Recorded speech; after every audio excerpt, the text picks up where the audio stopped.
If Transformation Tuesday was a vehicle, it would be a Hyundai Tucson. Because let's be honest, that original Tucson was not a pretty car, but it was very important because it paved the way for many crossovers today. After that, we got the iX35, which is more aesthetically pleasing, but it wasn't too outrageous. Well, in 2022, we now have this. Is it a Hyundai? Is it a Lamborghini? Is it even a car? Let's find out.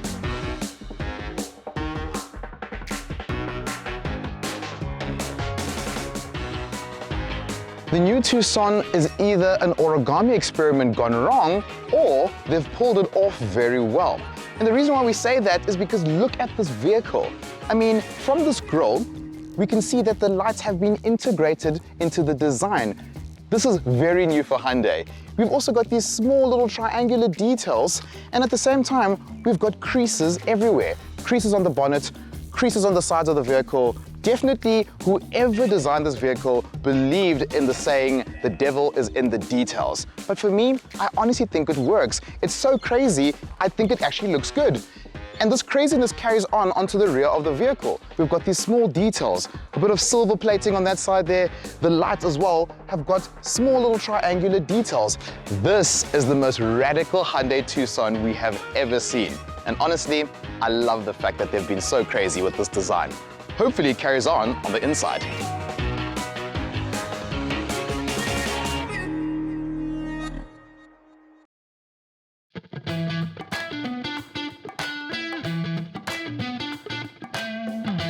Hey Mercedes. Oh, I forgot that I'm in a Hyundai. I love being cheeky like that. But if any of you have seen what the new Mercedes C-Class looks like on the inside, and even the new S-Class with the center binnacle that flows this way, you'll recognize that this new Tucson bears many similarities to that design.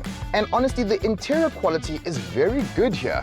You've got plastics, but good quality plastics. It makes the vehicle look premium, and overall, it looks like quite a luxurious vehicle inside here. Of course, the touchscreen infotainment system has got Apple CarPlay and Android Auto. You've got 2 USBs, and you have got heated and cooled seats, and you've even got a heated steering wheel. So honestly, I could have really said, hey Mercedes, because you do have features that you do get in much more premium marques. I also see that on this side, I have got lane keep assist, I've got adaptive cruise control. So really, this is a premium SUV. So the Tucson has really grown up.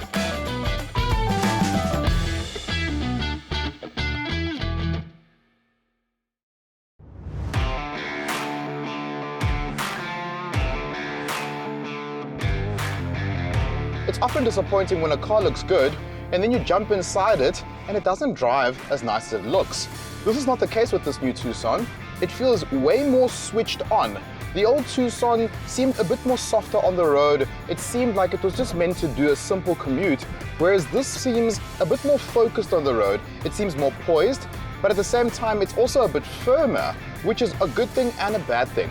From a dynamics perspective, I do think it's a very good thing because as you're driving on the road, you don't want something that feels wallowy, especially around corners. But at the same time, you don't want something that's overly hard and that's going to give you a bad experience when you're driving the vehicle for a long period of time. This is not the case with the Tucson. I think it's got a very good balance between how firm it feels on the road and how direct it still also feels in the road. So you don't compromise your driving abilities for comfort. They've really got that balance quite right. Engine-wise, we have got a 2-liter diesel on offer and we've got a 2-liter normally aspirated engine. The 2-liter diesel is what we're currently in. This is the top of the range Elite variant, which has got the automatic gearbox. And as a result of that, I've got a vehicle that gives me 137 kilowatts and wait for it, 460 Newton meters. Now, when I put my foot flat, the front wheels tend to spin up because this vehicle has actually got what I feel too much torque. But because this car is front wheel driven, all that power gets sent to the front wheels and then the car tends to lose a bit of traction. Once you're going, however, the torque is most welcome because overtaking is not a problem. Overall, I must say I am quite impressed with this new Hyundai Tucson. Not only does it have the looks, it's also got the features to back it up, and it makes for a very good family car. For instance, the boot space offers 539 liters. Now that is perfect for the kids, the dogs, the groceries, and practically about anything that you want to put in the back. And the cherry on top of all of that is the pricing. The new Tucson starts off at 519,000 Rand, and for the range-topping elite model that we're currently in, you're going to pay 699,000 Rand. Now, we live in an era where SUVs that offer these kind of attributes will generally cost you about R1 million. So honestly, brands like Hyundai are definitely irritating the premium marques who are offering their vehicles at a much higher price. Because for me, 300,000 Rand less and you can still get this, I think that's a very good deal.